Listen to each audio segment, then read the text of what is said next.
All right. Today's activity, what brings you back to Well, it's from the original promise that we had made to the community. So the community, while we were here, they invited us here on the first occasion. We were very happy to be here on the first occasion, but while we were here, we had made a promise to the community, and in particular this church. The church had said that the community wasn't able to use the church because they were having flooding issues. They also were doing some renovations, and so they asked for assistance. I had promised them while I was there that we would assist. So I met with the pastor, and we had a discussion. We had submitted some proposals, and this is really the realization of that. One of the things that the president had said to us is that he wanted to be a president for all people, regardless of whether the community supported the People's Progressive Party or not, or they supported anyone else. He wanted to lead a government that was going to be supportive of all people.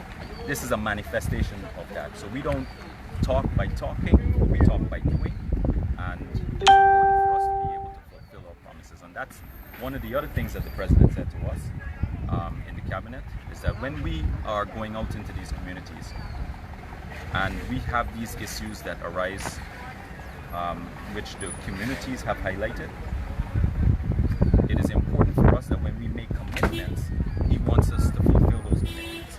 He wants us to fulfill those promises.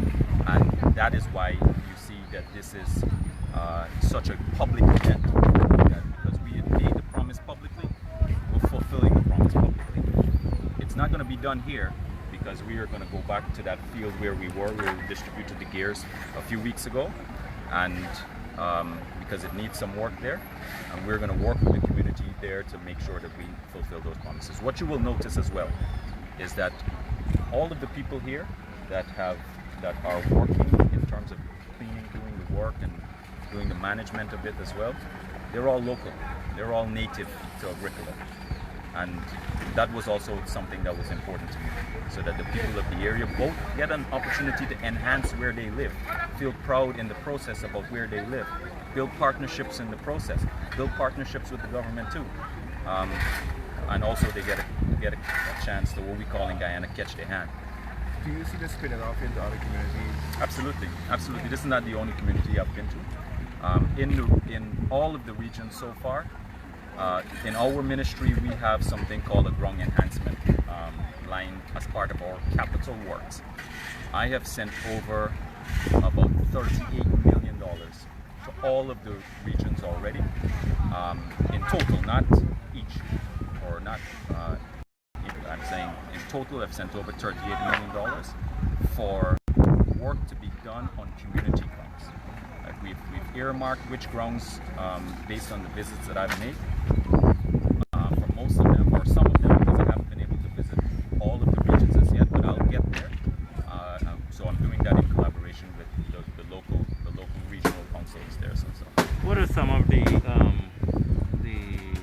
issues that were raised, or the requests that came out of the proposal that the church submitted to you? Okay, so what had happened here was that it was flooding. The big issue here was flooding, that they couldn't get to access it, and people couldn't get to worship and pray and have that fellowship. You know, in the Bible it says that you shouldn't forsake your fellowship. So they weren't able to have that fellowship with each other as a result of inaccessibility. Inaccessibility as a result of the flooding and the swamp that was coming along in the process. So hopefully this solves the process. We'll stay in touch with the church so that they are able to get uses. I'm told now the pastor is looking to have the church started in another week or so that he can get his communion going. Minister, the opposition leader has made claims that this administration is not helping black communities. Is this an attempt? You already said you're carrying out the mandate of the president, who's the president for all Guyanese. But can Guyanese expect to see this across all communities in the country, and not just as a form of show that you're dealing with specific communities? So the opposition has actually said worse. They've not just said that we're not helping Afro-Guyanese communities. minorities, what they've said is that we're targeting Afro-Guyanese. That's the only argument that they have left. Let's examine the argument, really, because it was the very same new AFC government that took away the discipline services bonus end of the year, which was predominantly Afro-Guyanese. It was that same very government that took away the $10,000 cash grant. Again, that $10,000 cash grant, which might seem like just $10,000, was only $1.2 billion for the Treasury, but they took that away. That benefited people of all races. It benefited kids, and they had no reason to justify why they took it away. What the People's Progressive Party has done already is to say that we're giving the in only 3.5 months since taking office, we've said that we're going to give the essential workers, classify them. The president said that all of the nurses and all of the people who are working in the medical service, they're all going to be classified as essential workers. They're going to get their 2 weeks bonus. That's one. Number two, you heard we are distributing the 25,000 cash grant to all households. It doesn't matter if you're Afro-Guyanese, doesn't matter if you are Indo-Guyanese or indigenous, it doesn't matter what race you are, everybody will benefit from that. Number three, we are returning the $10,000 cash grant immediately starting January 1st and increasing it to $15,000 and then taking it up to $50,000 as the period goes by, the term goes by. Now, it's a 5-year term. Within the 5-year term. Okay. So that is to benefit people of all races. Now, if the argument, because I said that this is the only argument that they have left, if it is the case that there are few individuals who are being charged at the moment, which is Lowenfield, Mingo, Roxanne Myers, I'm not sure if she's charged as yet, but if those individuals just happen to fall in a particular race, doesn't mean that we're targeting them. Those individuals did things during the election period that the entire world saw. The entire world has acknowledged that they were trying to rig the election. So the question is, should we give people a pass for fraud? Should we? No, the answer is no, because most developmental economists would tell you that it is the societies that have more pervasive trust that are the societies that develop on a more linear way, in a more consistent way. Just recently I was listening to an interview by Larry Summers, who was the chief economic advisor for Obama, President Obama in the United States. He had said exactly that. It was the societies that had the trust amongst each other and trust amongst the different groups are the ones that develop in a more consistent way. And that's what we need to develop here. How do you do that? Your institutions have to function in the absence of fraud, and that we cannot stop policing for fraud, which means that if this is the only argument that they have left, which is that we are trying to persecute Afro-Guyanese, but we are in Afro-Guyanese community trying to do work here to work with with these types of communities, then their argument doesn't make any sense whatsoever. It doesn't hold water, and the people of the country, they know that. It's only the ones who are caught in this race type of trap, which is hurting the country more than anything else. They're the ones that want to either buy into that message or want to advocate for that message. And I think that the fact that the opposition is now looking to advocate for that position or promulgate that position as part of a message, a substantive message coming out of the PNC, the APNU, the AFC, it means that they are committed to dividing the country. They're not committed to uniting the country. They're not committed to healing the country. They are committed to dividing the country. And so we are the party for progress. They are the party for protest. Minister, what can AGROCILA expect next from the Ministry of Culture, Youth and Sport? So we are going down to the ball field shortly, just as I finish here, to go and meet with the community members there, because they have some plans to fix the fields. We want to assist with that too. Those things are important for the community. It's important for young people, and also I'm hoping that as the country starts to go into its construction boom, you would see a lot of news items and reports that are coming out on behalf of what the government is doing, what the government is leading. You're seeing a lot of interest in terms of big projects. Those big projects require people to work. They require people to work. And so we're going to go through a construction boom, and all of these people here who are working, they're building their own platform to be able to do larger work and grow incrementally, and I'm happy about that. I'm happy to be able to participate in that. The community growing dancing program, is a huge spin-off. For the want of a better word, policing, is there a way in which you intend to ensure that the ground enhancement project doesn't fall as it did in previous years, where money is given but nothing is done at some of these community grounds, especially outlying areas? So there are two things you're talking about there. One is whether work gets done, and then the second one is value for money. Those are two distinct issues. So I will be able to know, because I'm not an armchair general. I'm going to be somebody that goes into the fields, as we are here. I didn't have to come into the community today. We could have arranged it and continue living my own life and doing everything else, but I came in here to see that the work is getting done and to see the quality of the work getting done. So for example, let me show you what that meant in terms of how that translates into having a variation of the work that is and enhances what we're trying to do. So while we were here, while they're doing all the cleaning, I noticed that the ground for the church and at the side where there's that alleyway, it's still full of bush, but it needs a brush cutter. I asked for a brush cutter man to come, and he's starting to work. Right now, a man from this area now got a job to be able to do it. And if you turn the cameras, I'm not asking you to turn the cameras, but if you turn the cameras, you'll see, but you can hear it right now, he's starting to operate right now. That's a young person from this community starting to work, and he's going to be able to get paid as a result. I'm saying this just as an analogy, that for all of the areas that have had the allocation of resources through the region, because we have to warrant the money to the region, and then they go through a procurement process to spend for the works being done. I know those grounds personally, right? Because I went through with some of the sports people to determine what are some of the important grounds for them to use in order for them to do tournaments. I had said originally that tournaments are going to be one of the key drivers for talent development, for sport.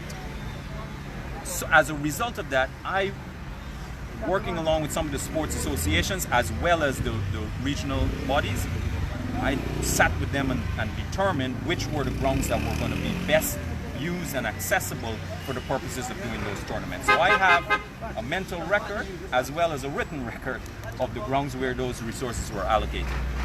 That's important for me so that when I go back into the regions, I get to go and check and see and how is it being developed, because the intention is for us to be able to program the works in a phased way so that we can continue to build incrementally.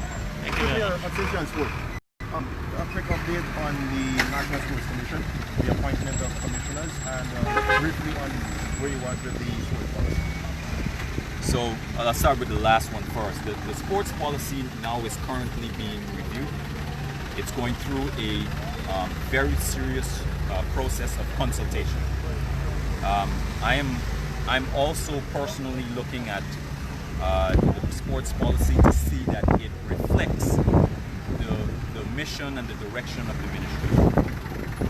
In addition to that, once that's done and we amend the sports policy to reflect that direction, then we are going to share it with the associations once again, have a working session with them because we're going to be having some of our monthly sessions with them starting on Monday.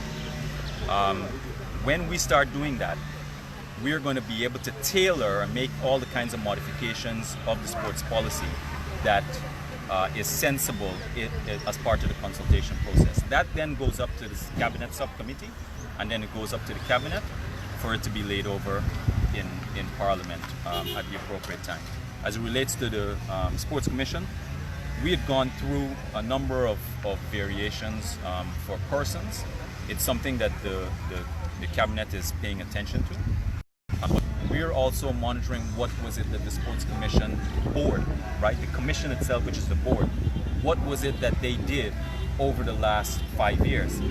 And quite frankly, what's been a little bit disappointing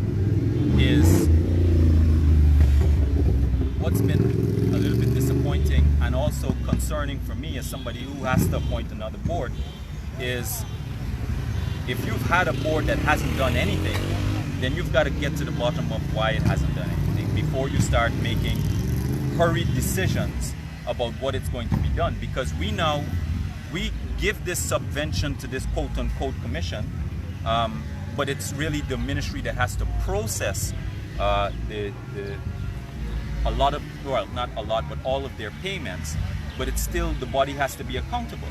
Having said that, I'm the minister responsible for having the allocation being done, which means that I have to be able to account as well for the subvention that they receive.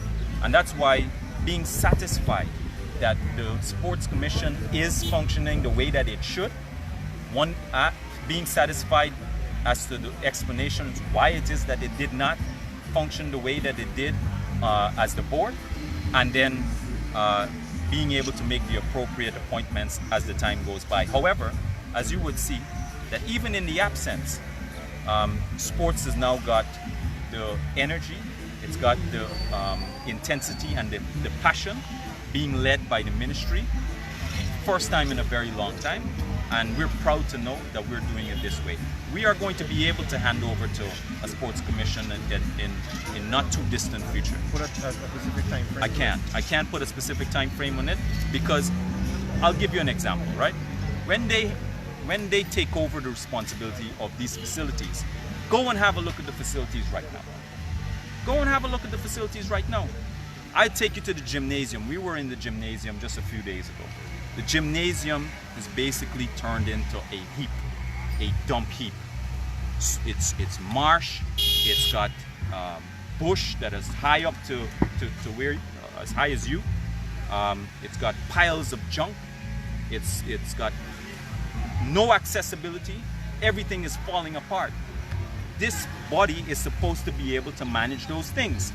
It can't be the case that they were managing superbly over the last 5 years, and then in the last 3 months it fell apart immediately. It doesn't make sense whatsoever. Grass doesn't grow that quickly. So I'm just saying that it clearly requires the leadership in order to make it work and function in the way that it's intended to. It's not happening at the moment from the point of view of the commission itself, not the persons who are employed at the commission. I'm saying the commission, the appointed commission, the board. It hasn't been functioning the way that it should, and it now requires the leadership that we are giving it in order to make that function. And leadership matters.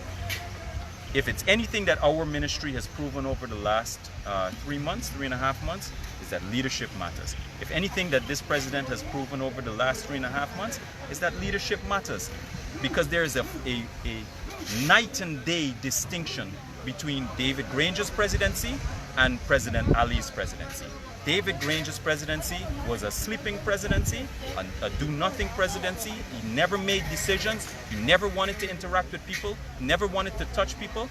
And you've got a president here that is under President Ali now, who is already meeting with everybody, who is making decisions, who's got big ideas, who's got bold dreams, aspirations, and visions, and he is driving the process forward. He is keeping his cabinet, who are his agents, his surrogates. He's keeping us in check. We have to report about what we're doing on a regular basis, and he's giving that direction in order to be able to do it. I'm telling you this because I'm showing you the importance of leadership And it's the new leadership that is necessary in order to make the things function the way that it should. I'm not going to just aggressively appoint boards and bodies if they haven't been working, and they've been showing that they haven't been working, if we don't get to the problem of why it's not been working. Mm-hmm.